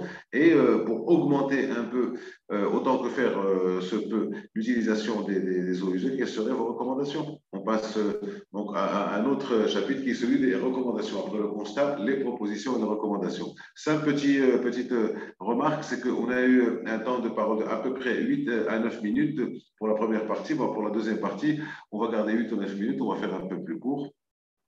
Monsieur Bousteta, est-ce qu'on peut juste faire une petite remarque, si vous me le permettez? Bien entendu, bien entendu. Oui, je voulais juste illustrer très rapidement ce que vous venez de dire et qui me semble particulièrement important sur la formation et notamment l'éducation des plus jeunes. Vous avez un pays, et je voulais juste illustrer ça par un exemple que j'ai connu, qui est celui de l'Arabie Saoudite, dans lequel il y a maintenant à peu près une quinzaine d'années, le ministre en charge de l'eau, à l'époque c'était l'eau et l'électricité, mais bon, le ministre en charge avait décidé et mis en place dans l'ensemble des écoles du royaume de véritables programmes pédagogiques où les enfants finalement passaient plusieurs heures par semaine sur ces questions d'usage de l'eau. Et je me rappelle très bien des discussions que j'avais avec le ministre à l'époque qui disait, en fait, les enfants vont éduquer leurs parents. Il y avait vraiment un aspect tout à fait intéressant et tout à fait vertueux. Voilà. Merci pour votre remarque. Effectivement, tout passe par l'éducation et la sensibilisation. Et c'est vrai, quand on voit l'eau, on a l'impression, bon, les gens de notre âge, on peut considérer à tort qu'il y en a à profusion, alors que ce n'est pas le cas. Mais éduquer au niveau des plus jeunes âges, je pense que c'est important. À vous, c'est de faire concentrer sur les réalités d'utilisation et sur le niveau de l'acceptation d'utilisation des eaux non conventionnelles. Donc, c'est fait. Donc, c'est difficile de parler avec tout ce qui a été dit tout à l'heure entre eau dessalée et réutilisation des eaux usées. Ben, je dirais que les eaux non conventionnelles, ce sont essentiellement les eaux issues du recours au dessalement d'eau de mer. Entre parenthèses, dessalement d'eau de mer veut dire passer d'une concentration en sel d'environ 35 grammes par litre à 0 ou presque grammes par litre, et aussi la déminéralisation des eaux saumâtres. Les eaux saumâtres, en général, ce sont des eaux de nappe, c'est des nappes profondes qui sont chargées avec moins de sel, de l'ordre de 9-10 grammes par litre. Et bien sûr, le troisième volet, c'est la réutilisation des eaux usées. Qui dit eau usée, c'est toutes les eaux que nous avons déjà utilisées chez nous et qui sont parties dans le réseau. En fait, comme vous le savez, depuis la marche verte qui était initiée par Feu Sa Majesté Hassan II, le Maroc a réintégré nos chères provinces du Sud qui sont dans un climat essentiellement désertique avec une réelle faible pluviométrie, moins de 100 mm par an. devant la rareté des ressources non conventionnelles, que ce soit superficielles et souterraines de bonne qualité, le Maroc s'est naturellement dirigé vers la mise en service d'unités de déminéralisation et de dessalement pour l'alimentation en eau potable des populations des différentes provinces du Sud. Actuellement, si vous voulez, la capacité de production installée au niveau des 20 stations de dessalement ou de déminéralisation est d'environ 180 millions de mètres cubes par an, soit presque 500 000 mètres cubes par jour. Donc, plus de la moitié se situe au niveau de la station récente qui vient d'être inaugurée, la station d'Agadir, dont la première tranche vient d'être mise en service en 2022 et pour laquelle il y a pratiquement moitié-moitié. Il y a 150 000 mètres cubes par jour qui partent vers l'eau potable et 125 000 mètres cubes par jour qui partent à l'irrigation. La capacité des autres stations varie entre moins de 100 mètres cubes par jour et à peu près 70 000 mètres cubes par jour. Il y a aussi 12 stations qui sont en cours de développement, offrant une production supplémentaire d'à peu près 16 millions de mètres cubes par an. Et il y a 9 stations qui sont programmées avant 2030, l'horizon 2030.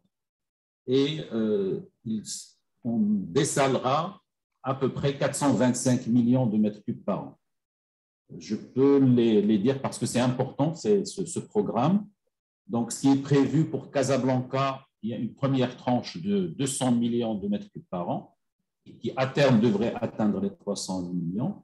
Il y a la station de l'Oriental qui ferait 100 millions de mètres cubes par an en première tranche. Il y a la station de Safi qui ferait dans les 60 millions de mètres cubes par an.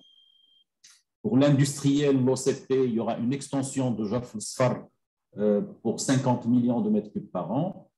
Et on passe à des stations de débit plus faible. Donc, on aura Dakhla pour 22 500 mètres cubes jour, soit à peu près 8 millions de mètres cubes par an. Sidi Ifni, 3 millions de mètres cubes par an, soit 8 700 mètres cubes jour.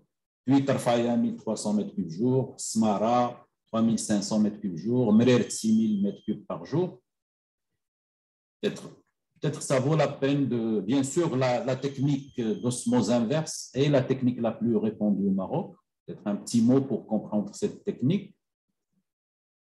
En fait, l'osmose est un phénomène naturel qui se produit lorsqu'on sépare une solution diluée d'une solution concentrée par une membrane semi-perméable.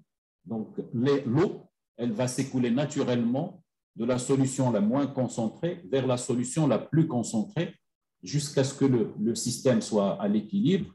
Et on dit que la différence de hauteur qui s'établit est appelée la pression osmotique. Maintenant, en appliquant une pression largement supérieure à la pression osmotique, du côté de la solution concentrée, on inverse le sens normal du flux et donc l'eau pure passe à travers les membranes semi-perméables de la solution la plus concentrée vers la solution la moins concentrée. Et ainsi, elle est séparée des sels et c'est le principe de la base de l'osmose inverse. Cette pression, pour réaliser l'osmose inverse, pour donner une idée, c'est 70 bars. Et les 70 bars, c'est l'équivalent de 700 mètres colonnes d'eau. Et comme a dit mon collègue, ça consomme pas mal d'énergie. Donc, les coûts de l'osmose inverse, bien sûr, ils ont beaucoup évolué au cours des dernières décennies grâce aux innovations apportées au niveau des membranes, d'osmose inverse, des systèmes de récupération d'énergie. Et actuellement, les coûts se situent entre 10 et 16 dirhams le mètre cube pour des unités de dessalement de capacité inférieure à 50 millions de mètres cubes, c'est-à-dire les petites stations. Peut-être une parenthèse, pendant les années, fin des années 70, lorsqu'on avait mis la première station de dessalement à Laayoune, qui était d'ailleurs conçue par notre bureau, le coût du mètre cube était de 50 dirhams par mètre cube. Donc, ça n'a rien à voir avec les prix d'aujourd'hui. Donc, on est passé de 50 à peu près 15 à 16 en moins de pratiquement 30 ans. Et ce coût-là, lorsque les volumes deviennent plus importants, le volume de dessalement qui dépasse les 75-100 millions de mètres cubes par an, là, on passe à une fourchette entre 6,5 dirhams et 9 dirhams le mètre cube. Mais ce prix reste toujours largement supérieur à la mobilisation des eaux superficielles qui, dans le temps, pour faire un barrage, on travaillait avec du 2 dirhams, 3 dirhams, 3 dirhams 50 jusqu'à 4 dirhams le mètre cube. Et donc, les coûts se répartissent plus ou moins à part égale entre CAPEX, ça veut dire investissement, et OPEX, exploitation. Et c'est l'énergie qui constitue un poste important, pouvant présenter presque 50% des coûts d'exploitation. Évidemment, le nexus eau-énergie, l'emploi d'énergie renouvelable, à origine éolienne ou solaire, participera certainement à optimiser les coûts d'exploitation et permettre aussi de réduire l'empreinte carbone de ces stations de dessalement. Un petit mot concernant les eaux usées. À ce jour, 31 projets de réutilisation organisés et contrôlés ont été réalisés ou sont en cours de réalisation à l'échelle nationale pour différents usages, comme ça a été dit, les espaces verts, les golfs, l'agriculture. Le volume d'eau usée mobilisé à la réutilisation à fin 2020 est de l'ordre de 65 millions de mètres cubes, dont près de 20 millions de mètres cubes pour l'arrosage des golfs et des espaces verts. Comme a été dit tout à l'heure, la ville de Marrakech, il y a à peu près une vingtaine de millions de mètres cubes pour Marrakech et une dizaine de millions pour la ville de Gadir. Et à l'achèvement de la mise en œuvre de ce projet dont on parle, le volume usé épuré mobilisé atteindra 100 millions de mètres cubes en 2020. Et là, je marque une pause pour dire, regardons, les eaux conventionnelles, on est dans 22 milliards de mètres cubes. D'accord? Les eaux non conventionnelles au Maroc seraient de 500 millions de mètres cubes à terme, peut-être qu'ils pourraient doubler à long terme. Donc, il y a un rapport de 1 à 20. Et à mon sens, étant donné que la mobilisation des eaux non conventionnelles sont largement plus coûteuses, et il y a aussi les problématiques d'impact qui ont été citées, il faudra toujours privilégier les eaux conventionnelles lorsque c'est possible et lorsqu'il n'y a pas un impératif sécuritaire. Parce qu'il y a aussi des impératifs sécuritaires dont on doit tenir compte, même si le coût est plus élevé. Comme vous le savez, les fonctions, quand on optimise, on peut toujours optimiser en fonction des critères de jugement. Parfois, l'économie passe en dessous du sécuritaire, etc. Et donc, pour moi, il faut absolument gérer la demande en eau via la lutte contre les pertes, parce qu'il y a un gisement énorme dans les pertes, parce que, comme a dit mon collègue M. Bourgarel, un industriel qui produit des voitures, s'il produit sur 100 voitures, il va jeter 35 et n'en vendre que le reste, c'est très grave. Et c'est ce qui se passe aujourd'hui dans les pertes dans pas mal de réseaux. Donc ça, c'est le premier gisement, lutter contre les pertes, économiser l'eau par tous les moyens. On a dit pour l'agriculture, il faut utiliser le goutte à goutte, pour les gens, les robinets avec des cellules photovoltaïques, des cellules qui font que dès qu'on enlève la main, il n'y a plus d'eau qui descend, etc. Il y a une multitude de possibilités. Il y a la communication efficace, parce qu'on peut dire aux gens beaucoup de choses, mais on peut ne pas être efficace pour passer le message. Il faut communiquer avec des populations cibles. Chaque population, il faut lui l'adresser avec les paroles qu'il faut. Par exemple, au Maroc, si vous prenez un petit douar, vous allez venir leur parler d'économie d'eau, vous rigolez. Les gens, ils utilisent 10 litres par 5-6 litres, 10 litres par jour par habitant. C'est déconnecté de leur réalité. Donc, il faut vraiment savoir adresser le discours aux populations. Il y a aussi un outil qui est formidable et qui a déjà été utilisé, mais qu'on devra encore utiliser, c'est la tarification. Parce qu'il y a des gens qui ne comprennent que leur poche. Vous touchez à leur poche, ils réagissent. Vous ne touchez pas à leur poche, ils ne réagissent pas. Donc, ça aussi, c'est important. Peut-être une parenthèse, c'est qu'on ne paye pas la molécule H2O.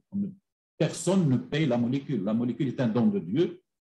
Toutes les personnes payent uniquement les efforts qui sont faits pour mobiliser cette eau, pour la transporter, pour la traiter et pour la ramener à la personne chez lui ou dans le douar, etc. Voilà, je pense que je m'arrêterai là. Ben c'est très intéressant.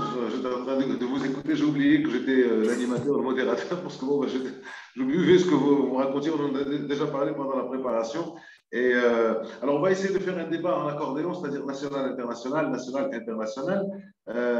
Il y a un commentaire de M.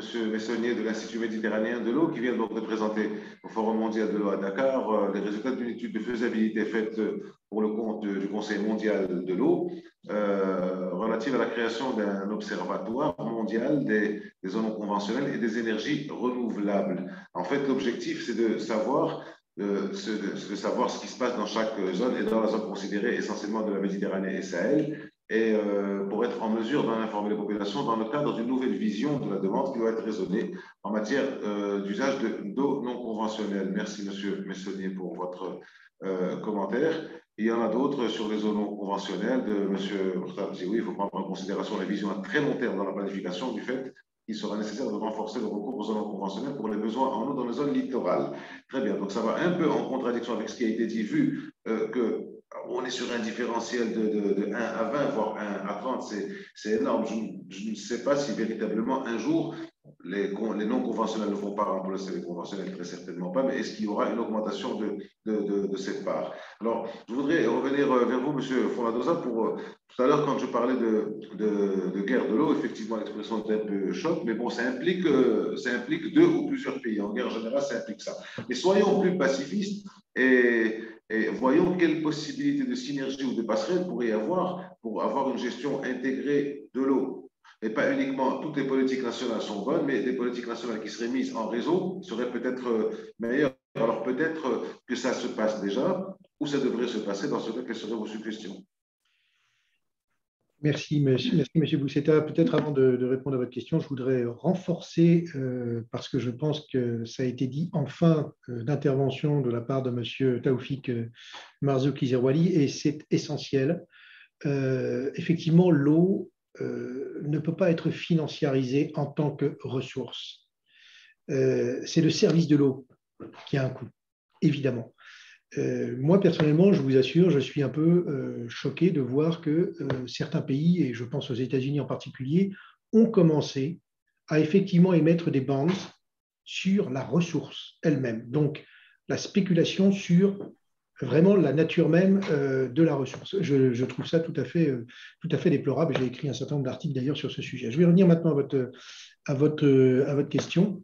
Alors, en gestion intégrée, en fait, on s'aperçoit que les pays gèrent cette question de l'eau de manière tout à fait différente. Beaucoup d'exemples, et notamment du point de vue institutionnel, on voit bien que la question de l'intégration est une question qui est différemment appréciée selon les latitudes. On a parfois des ministères de l'environnement et de l'eau, on a des ministères de l'eau et de l'énergie, on a des ministères de l'eau tout court, on a des ministères des ressources hydrauliques. Donc, à chaque fois, des choses qui sont, enfin, en tout cas, des organisations institutionnelles qui ne sont pas harmonieuses d'un pays à un autre. Pour autant, le besoin de cette gestion intégrée, ça a été rappelé tout à l'heure, et je pense qu'il faut vraiment le dire, c'est un besoin qui s'articule autour de, à mon avis, de quatre suggestions peut-être que je pourrais faire pour améliorer cette gestion. D'abord, la régulation. La régulation parce que la compétition des usages auxquels il a été fait référence à plusieurs reprises, mais aussi ce qui a été dit en matière d'obligation, donc la contrainte d'une certaine manière, mais aussi l'incitation avec la labellisation qui a été évoquée, ça me semble extrêmement important. Et sans régulation, vous avez effectivement une compétition débridée qui fait que vous arrivez à des aberrations techniques, parfois comme la construction de stations de traitement, mais pas les réseaux adjacents. Et en tout cas pas les financements des réseaux adjacents. Et donc la régulation, c'est vraiment un squelette extrêmement important sur lequel doit s'appuyer une gestion intégrée. La deuxième chose, c'est qu'à partir du moment où cette régulation existe, j'ai beaucoup d'exemples dans lesquels l'harmonisation et en tout cas la combinaison des capitaux, que ce soit des capitaux privés, publics, que ce soit des capitaux en provenance de l'aide au développement, mais aussi parfois de fonds d'infrastructure, donc des fonds qui sont vraiment considérant la matière sur le long terme, arrivent à travailler effectivement ensemble. La question, et ça ce serait une autre question qu'on pourrait traiter un jour, mais la question des PPP en est un exemple. Il y a eu pas mal d'échecs, il y a eu aussi de très beaux succès, et d'ailleurs au Maroc, il y a de très beaux succès, c'est absolument indubitable. Enfin, peut-être le quatrième point, c'est le cadre contractuel. Je voudrais revenir là-dessus parce qu'on n'en a pas dit un mot jusqu'à présent. Il me semble qu'une gestion intégrée ne peut pas s'envisager de manière efficace sans qu'il y ait un cadre contractuel assez transparent, enfin transparent pour être clair. Donc un cadre contractuel transparent où chacun sait quelles sont les limites de sa mission et de ses obligations.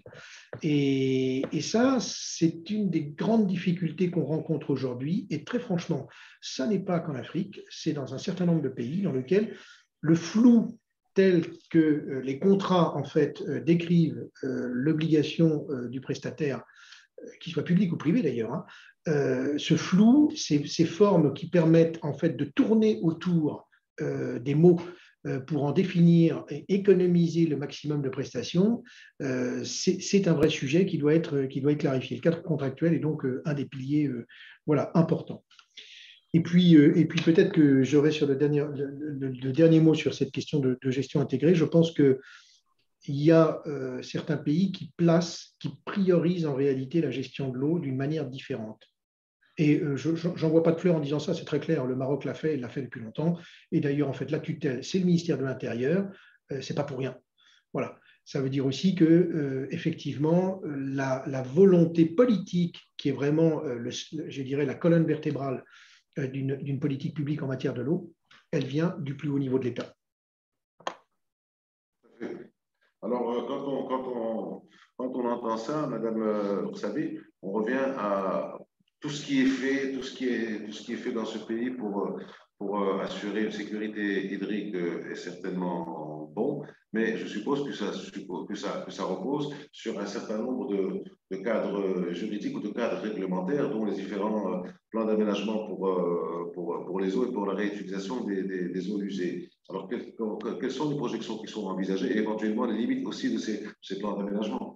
Les plans d'aménagement, bien entendu, qui sont mis en parallèle avec les autres programmes nationaux, alors qui rentrent à l'intérieur, qui entrent dans le cadre de ces programmes ou qui les encadrent. Je ne sais pas, c'est à vous de nous dire. Alors, je voudrais juste revenir sur l'histoire de la gestion intégrée et dire que bon, le plan national de l'eau est aussi pour répondre à votre question sur la planification et la réglementation, que le plan national de l'eau, il a en fait mis au cœur la dualité renforcement de la mobilisation de l'offre, que ce soit ou non conventionnelle ou non conventionnelle, avec la gestion de la demande. Et l'objectif phare de la gestion de la demande, c'est un point sur lequel M. Bourgarel et aussi Fellosa, ils ont beaucoup insisté, c'est l'histoire de limiter la demande et surtout en limitant les pertes. Je voudrais juste rappeler que les objectifs dans ce sens des gestionnaires au Maroc ou du plan national d'assainissement mutualisé, et c'est d'avoir des rendements de l'ordre de 80% à l'horizon 2035. Et le PNE a révisé cet objectif à la hausse en l'augmentant à 85% à l'horizon 2050.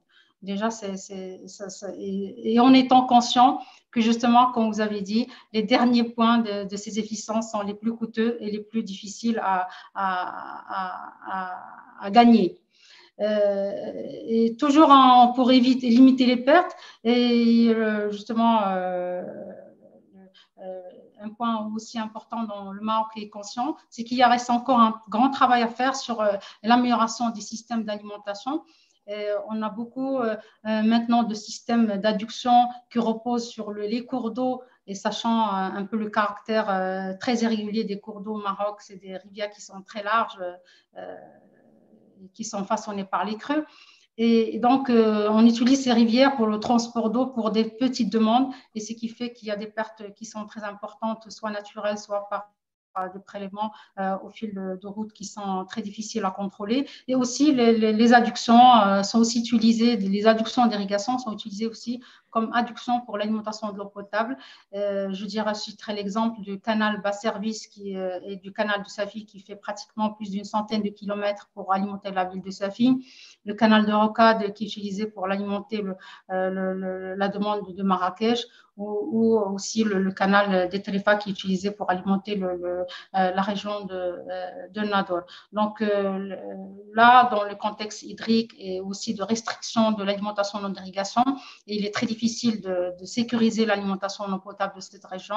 Et donc actuellement, il y a de grands chantiers pour dissocier l'alimentation de ces demandes d'eau potable qui sont très importantes et leur sécurisation par rapport à ces infrastructures qui occasionnent des pertes très importantes en eau. Et voilà, donc il y a des efforts qui sont très importants qui sont faits dans ce sens. Alors, pour revenir à la ritualisation des eaux usées, comme a dit Mazoré, effectivement, le volume qui pourrait être dégagé ne sont pas importants. Mais quand même, il faudrait insister sur le fait que sur certaines zones, ça permettrait, en utilisant cette eau pour les espaces verts ou les golfs, et de garder un espace de vie agréable au niveau de ces villes, de limiter la demande en eau de ces zones, surtout que pour certaines villes, on a vu, comme Marrakech, mobiliser une dizaine de millions de mètres cubes revient très, très cher. Et c'est pour ça qu'il y a des efforts de réglementation à faire dans ce sens pour justement prioriser les usages vis-à-vis de quelles ressources conventionnelles ou non conventionnelles. Voilà. Merci Laraja. Alors, on a fait le tour donc sur les eaux conventionnelles, non conventionnelles, l'aspect financier, l'aspect réglementaire, l'aspect institutionnel, peut-être des synergies entre pays. Monsieur Bourcarel, dans tout ça, il y a du bon, il y a du difficile, il y a du problématique, il y a parfois même du préoccupant, il y a aussi de l'encourageant. En gros, selon vous, après ce qui a été dit, quelles seraient les perspectives et comment, pour être cash et clair, est-ce que vous avez des propositions, des idées ou n'importe quoi pour réduire le stress hydrique? Alors, je dirais déjà… Question très vaste, je sais. Votre question, elle est plus que vaste, c'est pas possible d'y répondre. C'est-à-dire réduction du stress hydrique, j'allais dire, c'est l'objet de toutes les réflexions actuelles et de la lutte contre le réchauffement climatique, la lutte contre la surpopulation. Enfin, ça dépasse largement le sujet de l'eau. Pour autant, dans votre question, effectivement, il y a comment en fait pallier, quelles sont les solutions et les recommandations pour pallier aux conséquences du stress hydrique et de cette aggravation du stress hydrique dont il n'y a aucune raison de penser qu'il malheureusement qu'il va diminuer. Alors moi je pense l'avoir déjà dit déjà depuis longtemps. Il y a 2 points. Enfin, depuis le début de l'intervention, il y a 2 points pour moi qui sont clés et auxquels je crois fondamentalement beaucoup. Peut-être par ma culture, le premier, c'est la technologie. Je suis ingénieur, mais au-delà de ça, je crois beaucoup en la technologie. Et la technologie a fait d'énormes progrès, notamment là je reviens sur les ressources non conventionnelles. Aujourd'hui, ça a été évoqué, l'évolution des membranes, on maîtrise mieux, enfin, on limite les impacts environnementaux, la consommation d'énergie, on va réutiliser l'énergie au sein de toute la chaîne de fabrication pour pouvoir faire en sorte qu'au final, on consomme moins d'énergie. Voilà. Donc, l'évolution de la technologie va continuer à nous faire faire des progrès et à rendre toujours plus accessible le traitement de l'eau. Le deuxième facteur auquel je crois aussi beaucoup et qui pour moi fait partie de la clé, et malheureusement je n'en vois pas d'autres, c'est la maîtrise des consommations. Donc ça a été évoqué de très nombreuses fois, ça a été repris par des auditeurs également. C'est grâce à la maîtrise des consommations, enfin la maîtrise des consommations est un levier considérable qui va nous permettre de pouvoir satisfaire cette demande. Parce que multiplier les usines, multiplier les installations, c'est un coût. Est-ce qu'on sera capable de supporter ce coût? il va falloir mettre la main sacrément au portefeuille. C'est un coût au-delà, j'allais dire, de la ressource. On a la chance d'avoir les océans. Les océans sont une ressource, j'allais dire, inépuisable par rapport, en tout cas par rapport à la consommation, certes, mais d'abord qui est réservée aux villes et aux habitations qui sont côtières. Qu'est-ce qu'on fait des habitations, des collectivités, des villes, des villages, voire des pays entiers qui n'ont pas la chance d'être bordés comme nous par la Méditerranée et par l'océan Atlantique? Quelle solution on va pouvoir leur apporter? Donc, c'est pour ça que le dessalement des eaux de mer n'est pas la solution. La réutilisation des eaux usées, bien entendu, c'est une piste qu'il faut continuer à travailler, qu'il faut pousser largement au-delà de son utilisation actuelle, de la même manière que cela est fait, entre parenthèses, pour tous les autres déchets. Aujourd'hui, les politiques de réutilisation de tous les déchets se mettent en place. On a des filières maintenant pour quasiment tous les déchets, et c'est bien dans l'air du temps et c'est bien dans l'air de nos sociétés.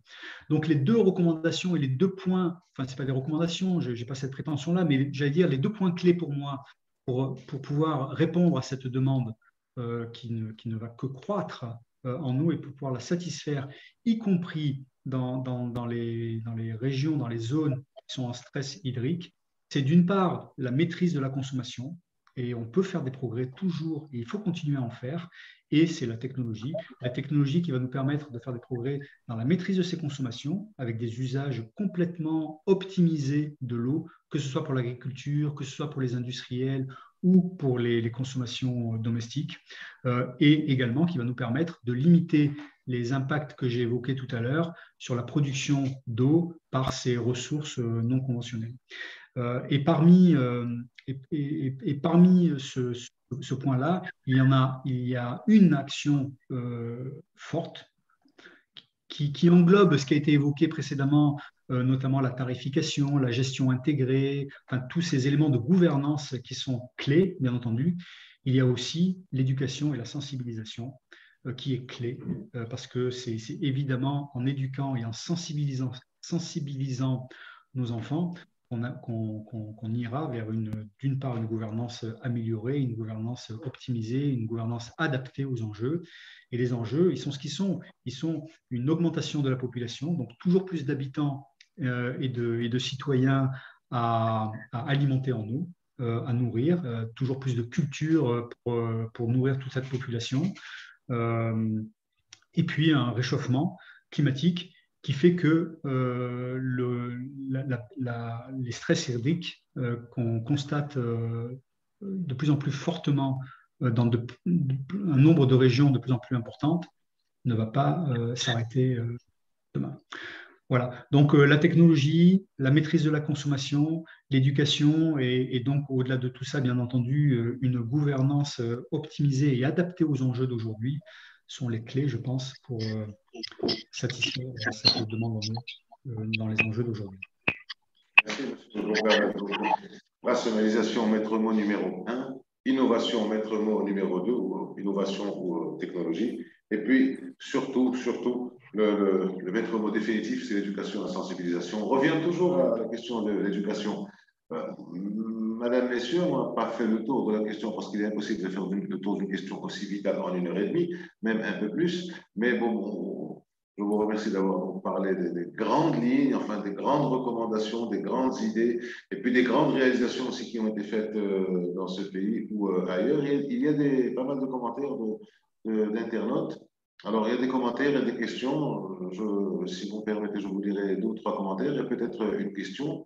Donc, de Majdouli, nous sommes positionnés au Maroc sur le tourisme et des complexes dotés de golf dans des régions qui subissent un grand stress hydrique. Effectivement, là, on revient à la rationalisation. Les particuliers qui peuvent arroser leur jardin terre en s'appuyant sur des puits. Est-ce qu'il y a une réglementation en la matière? S'il y a une réponse, Madame, Messieurs, est-ce qu'il y a une réglementation en la matière pour les gens qui arrosent leur jardin, leur ferme, à partir des puits? On passe. Alors, le niveau des nappes phréatiques. Quelqu'un pourrait répondre sur le niveau des nappes phréatiques au Maroc? On passe. une proposition, un exemple de gaspillage d'eau, l'utilisation de cette ressource en toilette, salle de bain, cuisine et lavage. Effectivement, ça concerne tout le monde et le commentaire est fait par un spectateur anonyme. Et c'est vrai que ça concerne tout le monde. C'est pour ça. À son avis, donc, l'installation de mini-stations de traitement par immeuble ou par lotissement jouerait un rôle très important en termes d'économie en eau. Ça vaut ce que ça vaut. Alors là, il y a une question. J'aimerais bien qu'il y ait une réponse. Je ne passe pas, j'arrête et j'attends qu'il y ait une réponse. En ce qui concerne la politique de transfert des eaux du nord au sud du Maroc, croyez-vous que cette politique pourrait soulager l'utilisation des eaux non conventionnelles? Je me jette à l'eau.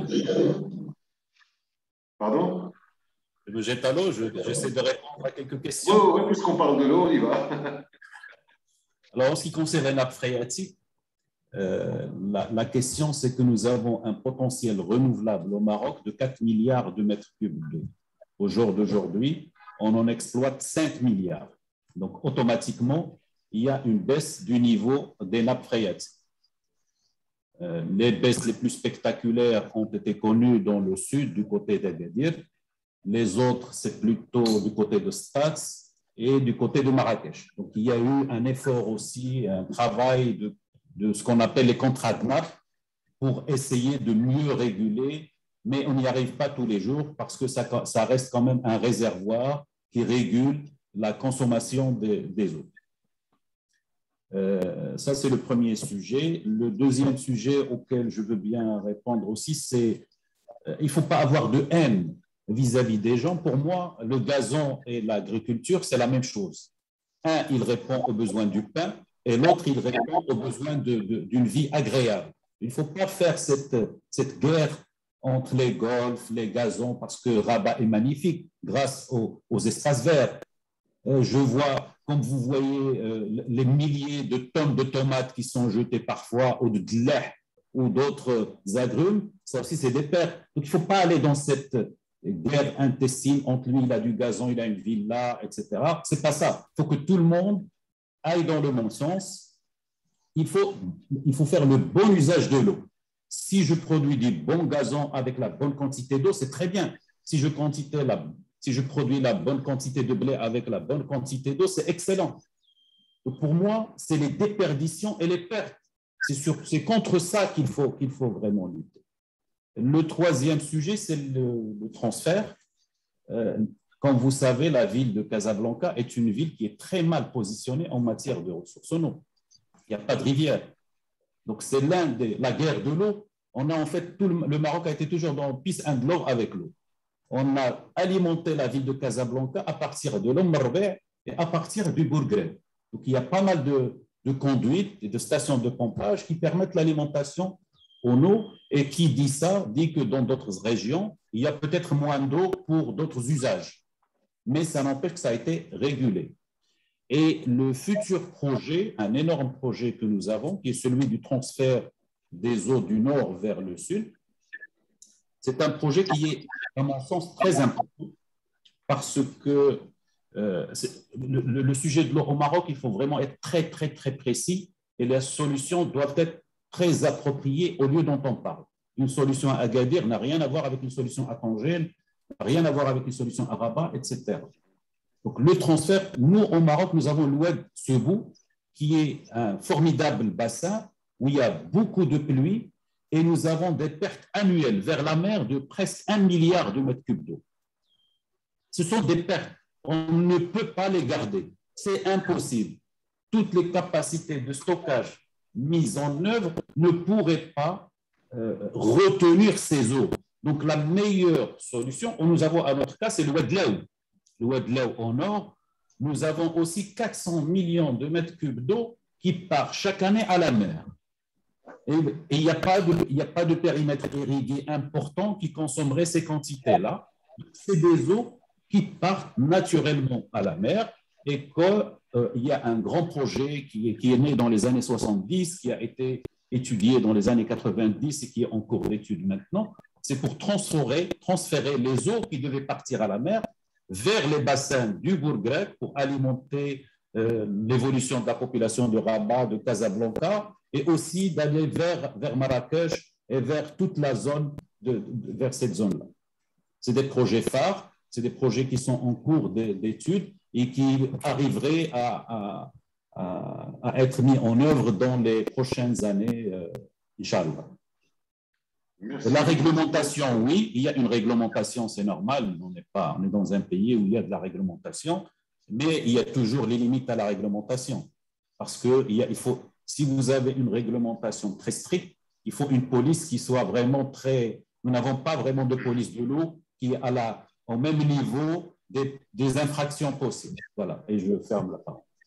Merci beaucoup, monsieur Marzouki. Merci à vous, merci madame Rsabi, merci monsieur Fonadoza, merci monsieur Bonkarel, merci encore une fois monsieur Marzouki d'avoir accepté notre invitation donc, à ce webinaire sur la mobilisation des eaux et pour la réduction du stress hydrique organisé par l'Institut CDG en partenariat avec le think tank Ressources et avec Novec du groupe CDG. Merci encore d'avoir été avec nous. Merci à nos internautes d'avoir intervenu. Je n'ai pas pu reprendre tous les commentaires, toutes les questions, mais merci à vous et je vous donne rendez-vous pour le prochain webinaire ICDG. À très bientôt. Merci à tous.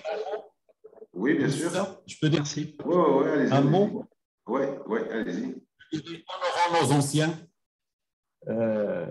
Nous avons fait M. Belfré, nous avons fait M. Mohamed Qabbaj, nous avons C. Hassan Chami, nous avons C. Ahmed Fouad Chraïli, nous avons C. Bziri qui a intervenu tout à l'heure, nous avons C. Biskri, et j'espère ne pas avoir... la liste est longue, mais honorons ces gens-là, c'est des gens qui ont beaucoup donné à ce pays-là.